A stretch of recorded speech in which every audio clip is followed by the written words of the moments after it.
Hey there, it's Anonymous Tea, where we spill the tea anonymously. Hello, everyone. Hello, YouTubers. Hope you guys are all having an amazing day today, sending good vibes, sending positivity, sending blessings, and good energy to each and every single one of you. Thank you so much for tuning in. So, anything I say is alleged and in my very, very personal opinion. This is for entertainment purposes only. None of this is personal. The Copyright Act of 1976 is in the description box. Some meat and potatoes, some housekeeping items. It is free to follow me. Free to follow me on this channel, Anonymous Tea. Free to follow me on my other channel, Anonymous Tea Podcast. There is new content over there. Follow me on the Tickety Talk at Anonymous Tea Podcast. Free to follow me on the Instagram. On the Instagram is at Anonymous Reality Tea. Free to share everywhere. Free to like the video so it gets out to the algorithm. Free to share with your family, your friends, and your foes, and coming or going, hit the like button. So today we are talking about the Diddy documentary, the 4-part, The Reckoning. And I have so many thoughts because it's like, in one end, it's like a lot of this, Gene Deal and Jaguar Wright low-key have been telling us this on the YouTubes, right? And it sounds like Gene Deal might have originally been a part of this, or originally might have been involved with some of the other people that were featured in the documentary. And it sounds like they moved forward with the other people and cut Gene Deal out. And Gene Deal is allegedly asking 50 Cent for half. Because basically, you know, a lot of this is what he said. But what's scary, you guys, what is so scary to me is I still feel like there's a lot that was left out. I still feel like there's probably even more horror stories and more horrible things that we don't know about that was left out of this documentary. Also, I found it interesting that really a lot of the bad boy artists were nowhere to be found in this documentary. You know what I'm saying? Like, a lot of them were just not there. Right? And we know at the very end, Diddy gave them all back their publishing. And I'm going to be inclined to believe a non-disclosure agreement is tied into that as well. What was shocking was allegedly how involved Diddy's sons are. Allegedly. That story about the gentleman that was pow-powed at the studio, and they did like a hurry up and clean up job. And, you know, one of the producers was trying to save him and hurry up and get him to the ambulance because it sounded like other parties wanted to allow him to bleed out and be unalived, and already had an alibi, already had a setup story to tell the popo. And basically they've never heard from this person again. No. Like, it is just, it's so alarming, just, and it was very similar to what happened to the alleged rumor of Pac going to the studio, recording the studio in, you know, New York, and somehow ended up pow-powed. They spent a lot of time talking about, you know, really the Pac versus, you know, Biggie stuff, how they were friends, how they really didn't want to partake in the beef. But then once Pac got to jail and realized, you know, that this all might have been a scheme set up and everything else, that everything kind of shifted. And that Biggie didn't want to be a part of any East Coast, West Coast stuff, and that it was really Diddy that had the issue with Pac and Biggie and Suge Knight and Pac. Because let's just call it, right? It seems as though Diddy has made his career based off this documentary is knowing who to attach himself to and learn from them, absorb information like a sponge, and then use that to do his own thing. And that is why every aspect of everything, you can see Diddy everywhere, right? And it's like once he finds out something, he's going to do it too. But then the other side of that is everything else is sacrificed, right? Bad Boy Entertainment is sacrificed. The artists are sacrificed. The people who they thought were friends with Diddy are sacrificed and everything else. And they also, you know, I guess Diddy was trying to do his own documentary of something because he had cameras following him right before his arrest. And again, you have his sons, primarily Justin and Christian COMBS, really egging on, the fact that if we can get these people to get out and defend you, like that's going to help the public perception. And it was so crazy to me. What really irritated me was two of the jurors that were featured in this documentary, because the one lady is a Diddy fan. And there's a picture going around that she might have met Diddy before. She claims that she didn't know Diddy that well, wasn't too familiar with him, knew some of his music, but could articulate random scenes from the TV show Making the Band that aired over 20 years ago on MTV. No. So basically, Cassie did not get the justice that she needed to get, was because you guys were trying to explain away the cycle of ABUSC. And because you guys don't understand how it goes with, the honeymoon phase, the climax of an incident happening, and then you're trying to get away, you're trying to get out of the situation, they say or do something to get you to come back, to get you to say, and then the cycle repeats again. And you think everything is good for a while, you think you're happy for a while, and then an incident happens, and then they ABUSC you again. And the same thing happens over and over. I don't understand how people didn't understand that. And now it makes sense why Diddy did not get, charged with all the charges, is because there's people that were in those jury deliberations that were excusing things away, or if there was something that they were unsure of or something that was inconsistent or whatever else, that torpedoed everything. Like, they didn't believe the kidnapping story, they didn't believe the threats to Kid Cudi. Like, it's so wild to me. You know what I'm saying? But it also speaks to, as well, is as powerful as Diddy is as a billionaire, that still people were willing to cut him slack and give him breaks and everything else when it was all said and done. And what was scary too in the documentary was I still felt a lot of things were held back. I felt they held back a lot of things.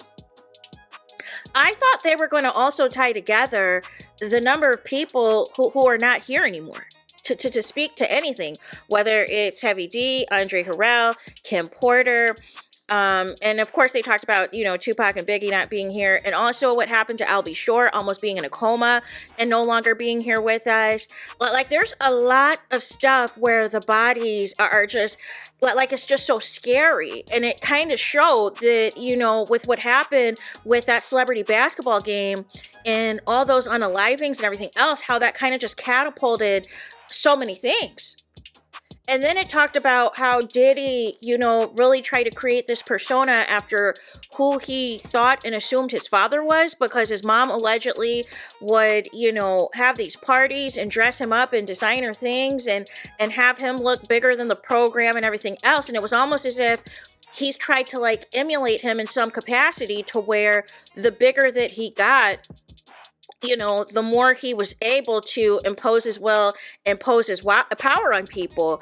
And the thing of it is that what's scary about this is that he knew who to take advantage of.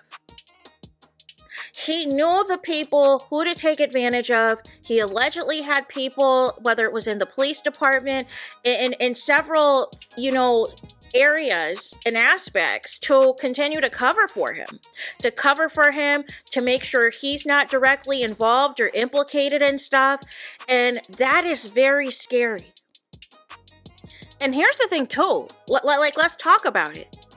The reason that, what happened to Cassie, what happened to Misa, and allegedly what happened to Kim Porter and everybody else, why do you think this was allowed to go on for so long?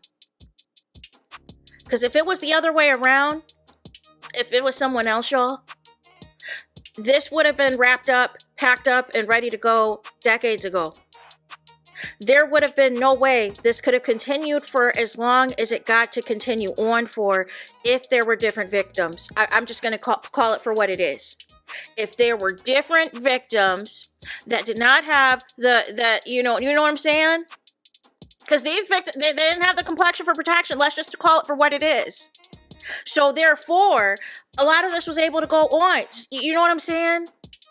But I still felt a lot was left out, which is the scary part in all of this, because it was still horrifying watching it. And it was, the thing is, it's like you can kind of have a visual to what some things, were being rumored about for decades. And it also, to an extent, makes you look at celebrities different. That some of these celebrities that people idolize for, that they go hard in the paint for on the internet and partake in Stan Wars on, y'all really don't know these people. Y'all really don't know these people. Y'all don't know these people in whom they're involved in. And then also, we still need to talk about the biggest elephant in the room is all of the celebrity friends that were close to Diddy on a regular basis. Where are they? Why haven't they spoke up and denounced Diddy and denounced, all of this behavior and all of this problematic stuff? Where are the alleged, videos of all this other stuff that allegedly went down? You know what I'm saying? Like, where is everything? Or are some of these celebrities afraid that their teas would get out there too? Or did these celebrities pay, quote unquote, the right people off so their stuff is not attached? Because there's people who were in these same circles as Diddy. But y'all only took down Diddy, right? And I still don't feel like he really got taken down, because still, I don't feel that the sentence he got, I still feel it was light work. I understand there's allegedly, 100 more civil suits and stuff, but I don't know. You know what I'm saying? And it's the #1 show in Netflix in US, in several countries around the world and everything else. But, and then I guess 50 Cent allegedly saying that Diddy allegedly sent him flowers in Miami and all this and all of that. And 50 Cent is still trolling. He is still trolling. He's trolling the Little Rod producer who is giving his story, who's given his testimony about being a producer for the Love album and not getting paid. And seeing that there's cameras everywhere, seeing that potentially you could have been drugged and all this other stuff and all this, allegedly. And people are mad at him. People are like, well, why didn't you leave after the first incident? And it's like, do y'all understand what was happening here, right? Do you understand what's happening? He said that he had this goal to basically see this through, because he was hoping that would put a name on him, and put a name for himself, and he can use that to leverage other opportunities in the industry. And he potentially was probably scared to leave, because it sounds like it doesn't sound like you get out once you're in. It sounds like you once you make a choice to, deal with certain celebrities and certain people, it sounds like, once you get exposed to some of the things that you see, that they want to make sure that you don't run your mouth or say anything or do anything. But there have been so many people who have been harmed and only feel comfortable, I guess, saying stuff now is because Diddy's behind bars. But even with that, still, we don't know what's going to happen to these people, because these people are still scared. That's what's so crazy. These people didn't fully unload the clip to me because they're still scared of repercussions of what can happen now. And and shout out to Tisa Tell. She was also in the documentary, right? Because she got a lot of, she was in the news a lot, on a lot of publications for her coverage on the Diddy trial, and she exposed how allegedly there were people from Diddy's team trying to pay bloggers, trying to pay people to still push out narratives that Diddy was innocent, to push out, favorable things said about him, or highlight certain things in the court transcripts to really have a slanted view of what the trial and what the case is looking like, and hoping that in the court of public opinion, it's looking like this is all a scheme set up to take down a black man, and it's all a scheme set up to take down a billionaire. No. And unfortunately, like, a couple of those jurors bought it. They bought it. They said that they weren't allowed to look at Diddy or they'd be removed off the case, but somehow they knew every step of the way when Diddy was looking at them and gave them certain nods and certain reactions and certain glances, whether to believe or not believe certain things that the witnesses on the stand were saying. So how come those jurors weren't removed if they're able to, see play-by-play when Diddy is agreeing or disagreeing what is said to have influence and he's looking them dead in the face? Like, what? Like that is, it is just so crazy. And then the similar ways that Tupac and Biggie got taken out and others got taken out, like, it's crazy, right? Like, either threats at the studio or something's gonna happen to you at a nightclub, right? And then Diddy's obsession with all of these men's women. You know what I'm saying? Like, he feels as though I have to take your girl. I have to take your girl and woo your girl and everything else. And then the corruption at Bad Boy. Like, where the money was going on, who was getting what, who was getting who, how initially the LLC wasn't even in Diddy's name. It was in his mom's name, 75% of it. And 25% of it still wasn't in his name either. But then when he needed the money, just basically stole it from the other co-founder. No. So it's a lot to unpack, you guys. Let me know in the comments if you want me to talk further about it. But my takeaway is that there was a lot that was left out that makes this even scarier. And again, a lot of it I wasn't too shocked about because, like I said, I've seen Gene Deal and Jaguar Wright say it, for a long time. So a lot of it was not as shocking. What was shocking was what was being left out. And what was it that they were only comfortable to say these stories? And what stories are they not comfortable to say was what my takeaway was. And then I'm still trying to figure out the Arbery O'Day thing, that she was unaware of an SA incident happening, but it sounds like she doesn't want to say an SA incident happened, but because she doesn't want to discredit actual victims. Is that what I'm understanding her saying? So that's a whole nother conversation in itself, y'all. But nonetheless, there's that. That's it. That's all. Es todos, es final, es finito, es the end of the road, es the end of the line for this video. Let me know your thoughts in the comments. Please do not forget to like, comment, and subscribe. Hit the notification bell so you're notified the moment I post a content on my channel. And with that being said, I'll talk to you guys again very soon.